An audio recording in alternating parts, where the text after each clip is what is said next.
right from the 1960s, when Nigeria got its independence, the first coup, corruption was mentioned. As in, how can the people now contribute in this fight against corruption? When you look at it, fighting of corruption is not one man business. It's a teamwork. It's the teamwork. If we can come together and fight corruption, we can bury everything overnight. As a citizen of Nigeria, What can be done to make the society better? You know, as a woman here, you know, as a mother. The society doesn't want to give these women opportunities because they think these women can come and dominate the role men play in the society.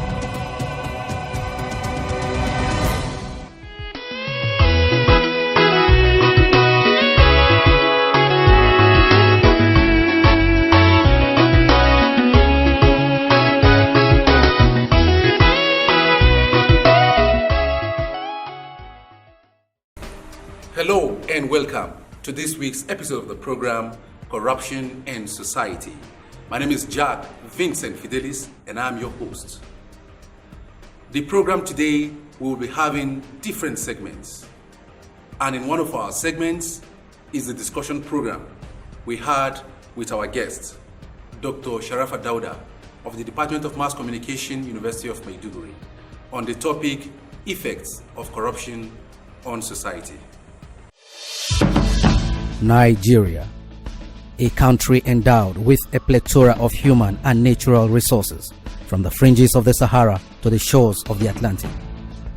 What reason has Nigeria to be plagued by socio-economic problems when it has all it takes to be great? Why should the financial stance of the country and its economic indices be unfavorable? Only a purposeful, committed, and goal-oriented leadership can affect the dynamics necessary for the desired change. Only citizens with a penchant for due process can keep the leadership on its toes to sustain the gains of anti-corruption and accountability in governance. Political leaders must have impeccable credibility and be accountable to the masses, shun embezzlement and all forms of corruption in order to make provisions for a viable economy, dependable education and healthcare systems, and all necessary amenities needed for citizens to have a better life. This message was brought to you courtesy of the MacArthur Foundation and Center for Information Technology and Development, CTAD. You're welcome back. Our very first segment will be a discussion program, one we had with no other but Dr. Sharafa Dauda of the Department of Mass Communication, University of Maiduguri, on the topic Effects of Corruption on Society. Take a listen. Sir, you're welcome. Thank you. I'll set the ball rolling immediately. What are the effects of corruption on the Nigerian society? Well, the effects of corruption on the Nigerian society are multidimensional. And if we need to look at this in depth, it will take us a long time. But let's look at 2 or 3 effects that will have multiplier effects on the general populace. Good. For instance, if you look at the economic dimensions or effect of corruption, at the macro or the micro level, this will have effect on the common man. We all agree that corruption is perverse in Nigerian society. And we also agree that a large number of Nigerians are poor, so there's poverty in the land. So what this means is that if there is a misappropriation, or let's say a corrupt official engages in an illegal behavior or dishonest conduct that amounts to misappropriation of funds that is supposed to be meant for the development of something that will affect the life of somebody, then it means that you will impoverish the person the more and make the person economically dependent on another person. So, if as a government official, we often make recourse to government officials because an act of a government official will have wide effect on a number of people. So if you award a contract to somebody who is not competent enough to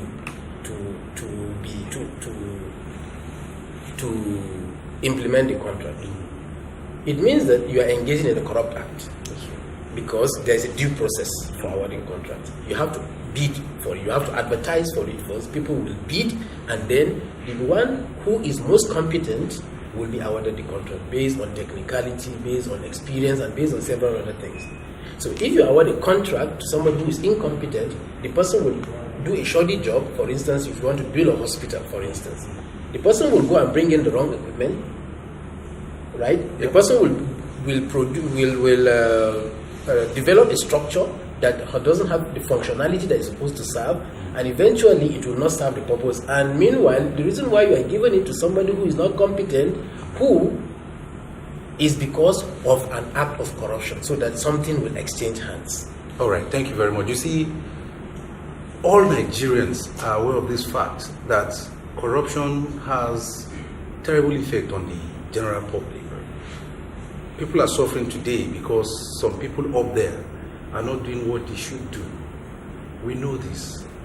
But what we find difficult to wrap our heads around is the fact that corruption in Nigeria seems to be too difficult to tackle. Why is this so? Well, corruption is endemic in Nigeria because it's a systemic problem. Good. Beginning with the common man on the streets, Yeah. to the man who occupies the highest office. There's corruption. There's corruption in the mind. Take, for instance, you go on the streets, you see beggars. You see one or two beggars, and you see three other ones lurking around. You turn around, you cannot reach out to the other three, and you say, okay, you take this amount of money and share amongst yourselves. Or you take this and you share, you give the rest to the other ones. I have experienced this. Even 3 or 4 days ago, I experienced this. I was in a Keke Napep because I took my car for some repairs, and then I was in a Keke Napep, and then I saw an old man, a very old man, begging. So I gave him 15 naira, common 15 naira, and I gave him 20 naira, give it to that old woman that is behind you. Believe you me, the man allowed the Keke Napep to walk beyond us, and then the other guy who was sitting behind me said, look, I can see you from the mirror. He moved towards the woman and refused to give her, and then he chopped pocket. So what does this tell you? It tells you the extent of the decay in the Nigerian society. We no longer have a value system anymore. Even an old man who is close to his grave is thinking of cheating somebody, his equal, who doesn't even have. So now you look above. Why do people engage in corruption? Is there any way the family units, is there any way the family comes in? Of course, the family comes in a lot of ways. Okay. The family because is I'm surprised about the old man. For him to do that, it means the situation is really bad. It is terrible. It's terrible. It is terrible. The corruption is pervasive in the Nigerian, all aspects of Nigerian society. Hunger and the biting economic effect. Yes, I want to take you to the fact of why people engage in corruption. All right. Some people have needs. Some people feel insecure. Some people have wants. Okay? So if you have a need and you cannot meet the need ordinarily, the next thing is to look for how to cut corners or to pilfer from the public coffers. As a public servant, you pilfer from there. Now, he is pilfering from the other person who is below him. Because his hand is above. Already he collected it. So if he likes, he gives it out. If he likes, he doesn't give it out. In school, you are talking about the family system. I will give another example. I will not say where this happened again, because I'm giving this little example so that we know that it is not just in government circles. These little things that we see and do lead to bigger things in the future. That's right. A child stole in a classroom. He stole a cracker from another child's bag and put it in his bag, and he was caught. Okay, so the disciplinary teacher in the school was called, and he was punished. So after school, another child saw the child, and the next one said, "You, this child, you're a very naughty child. You stole somebody's thing." And the mother was standing there, and she frowned her face. The mother of the boy. Culprit. Yes, she frowned her face. What does this mean? This tells you that the mother condones such acts at home. That's true.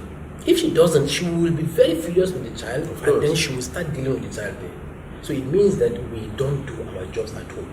For whatever reason, we have transferred the whole training to the schools. We seem to have lost values that we used to uphold. And I wonder why this is so. Well, viewer, in case you're just joining us, the program is Corruption and Society. Our topic for today is the effect of corruption. I have no other but Dr. Sharafa Dauda of the Department of Mass Communication, University of Maiduguri, to to discuss this important topic. We will want to, at this point, remind you that we have our number on your screen right now, so that you can send in your contribution to the program. You can send in questions and whatever contribution you have. Sir, how can corruption be significantly lowered? How can corruption be significantly combated in society? I will talk about when we talk of government, we talk of individual institutions. How? I will talk about the Nigerian society because this is where I belong. Of course, yeah. And there's no one solution to it. Okay. This has to come from a multi-dimensional perspective. All right. In the first place, Nigeria has laws, various laws, anti-corruption laws. Even in Nigerian constitution, we have a law. We have a section that talks about the fifth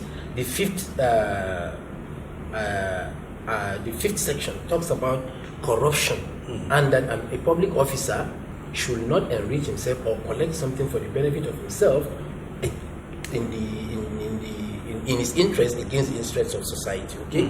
So what this means is that the Constitution provides for it. We have the EFCC Act, we have the ICPC Act, we also have the Criminal Code. Do you understand? We have all the laws. It's not that we don't have all the laws. They just don't seem to be working. They don't work because the people who are in place do not allow them to work. Also, the structuring of the law. The laws themselves, they tend to target the acts of corruption. But there are certain things that make corruption attractive to people. What are those things? Okay. You assign, so you appoint somebody to office, but you appoint somebody not based on competence. Okay, you appoint him not based on competence, but because he is close to you, or he's your wife's brother, or he's your friend, or he's your close ally. You want to pay him back. He owes nobody any allegiance. He owes no one. He owes only you to himself, and you trust him to the extent that you don't think that he can do anything wrong. So he has a free day, right? Then in Nigeria, we also do not punish those who engage in corruption. There is selective punishment. About 1 month ago, the ICPC boss was saying that they discovered about 301 houses from only 2 civil servants in Abuja. They seized it because he was making this statement during the House of Representatives ad hoc committee on, I think, estate management or estate developers in Abuja. So what this meant is that 2 people, only 2 civil servants, have accrued money. They stole money. They don't know where to take it to. They cannot go and put it in the bank because the BVN can trace now. That's true. So what they will do now, they are investing in estate development. And they also raised an alarm and said most of these houses are empty. Like they found one they got 60 houses in a vast expanse of land. Belonging to only one person, 60 houses. The other 241 belong to another person. And they are both civil servants. They are both civil servants. Only 2 people in Abuja. So what he's saying is that most of the houses that are empty are actually, he suspects that these houses belong to civil servants, because if they had gone to the bank to borrow the money, they will not leave the houses empty. They will have occupied them one way or the other. They will have looked for people to even buy them on mortgage so that they can return back their money. So you can see why the focus is on civil servants, right? So how do we lower corruption in society? They refuse to mention the names of these people. The names are still hidden. But why? For whatever reason, we don't know. So what I'm trying to get at is that we tend to be shielding those who are engaging in corrupt practices in this country. Why wouldn't the ICPC name these people? They should name them. They can name them. The law says yes, you are. These are criminals. Let's not even refer to them as criminals first, because they have not been proven in a court of law. I understand, but they are suspects. They can be named as suspects. When people steal things that are not up to that extent, they are paraded before pressmen and shown on television. So selective justice, or what do we call it? Selective justice, and the rich and the wealthy get shielded if they steal. Those who steal with the pen do not get punished because they also have a way of oiling the system. So, Dr. Sharafa, in summary, what do you think is the way out? Talking about corruption. Well, the way out is for us not to be selective in applying these laws. Okay. When whoever is corrupt should face the wrath of the law. Simple as that. There shouldn't be any selective justice. That's true. Nobody is better than any other person in Nigeria. Every Nigerian is as equal. We all have equal rights in this country. That's true. So if we have equal rights, then the law should be applied equally to anyone who is found to be corrupt. That's true. Thank you very much. You're welcome back. Personally, I had a great time having that discussion with Dr. Sharafa Dauda. If you had a great time as well, why not send in your contribution? Our number is on the screen. You can send your contribution by way of asking us questions and by way of chipping in a thing or two about the discussions we've had so far. On our next segment, we'll be having a Vox Pop. We went to the streets and sampled the opinion of respondents on corruption and society. I will leave you to take a listen, and then we'll meet at the other end.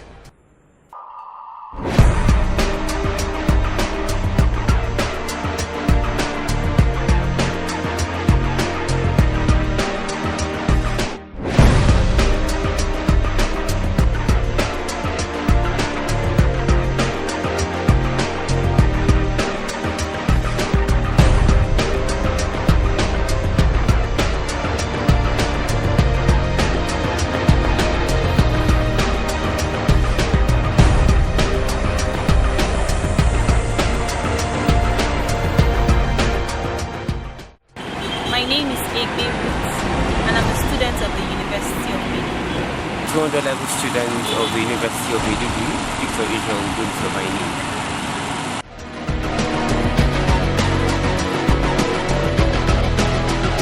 No, I'm not happy.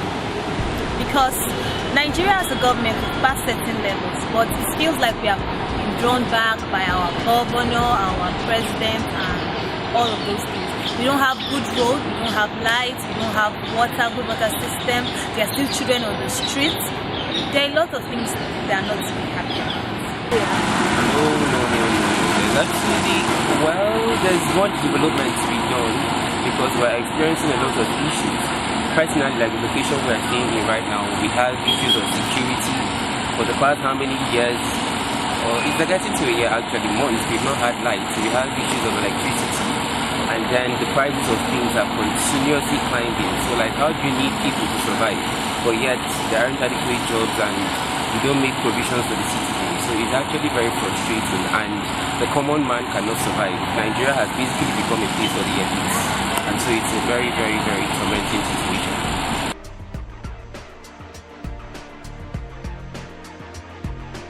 What do I think needs to be done? First off, I think what needs to be done is we need good leaders. Leaders who are accountable. Leaders who can account to us. Like, they'll tell us today that money went here, money went there. So I think we need good leaders. The election is coming up. So I think everybody or every citizen of Nigeria should get their voter's card or their PVC so that we can vote out the bad leaders that are corrupting our country and put in good leaders who will help us move our country forward. Well, there's many things, or there are many things that can be done, but first and foremost, I believe we should elect good leaders that actually have the interest of the people at heart, and they're not just at the governmental level, just for their selfish interests or for their selfish purposes. And then, that's basically it. It all starts from good leadership. Then I believe we, the individuals, to the citizens, we also have our own roles to play. So collectively, I believe we can achieve a better Nigeria. On our very last segment of today's program, we'll be taking a look at the bad roads in our society and how corruption is responsible for this anomaly. Take a listen at this, and then we'll see you again. The harrowing effects of corruption on the Nigerian society are enormous, sadly so. For a country that is richly endowed with abundant human and natural resources, Nigeria has no business having a dearth of requisites and basic amenities necessary for its socio-economic development. 29th May 1999 marked the coveted return of democracy to Nigeria after the military interregnum that lasted for nearly 2 decades. Today, 22 years later, there are bad roads that have remained so bad all this time. The ugly trend cuts across all states and regions of the country. It's as if road construction and repairs were deliberately put on hold in different parts of the country where the amenity is dearly needed. On intra-city and interstate road networks, potholes, bumpy surfaces, and erosion bestride the landscape and are responsible for avoidable auto crash, damage to vehicles, economic sabotage, and underdevelopment. Over the years since 1999, trillions of naira have been spent by all tiers of government on road construction and maintenance, with little or nothing to show for it in some federal, state, local government, and community roads across the country. Priority ought to be given to road construction, considering its importance to social and economic development of the country in all spheres. Viewer, that is the much we can bring you on this week's episode of the program Corruption and Society. If you've had a great time being with us, keep a date next week when we come back with another wonderful episode. Until then, so long.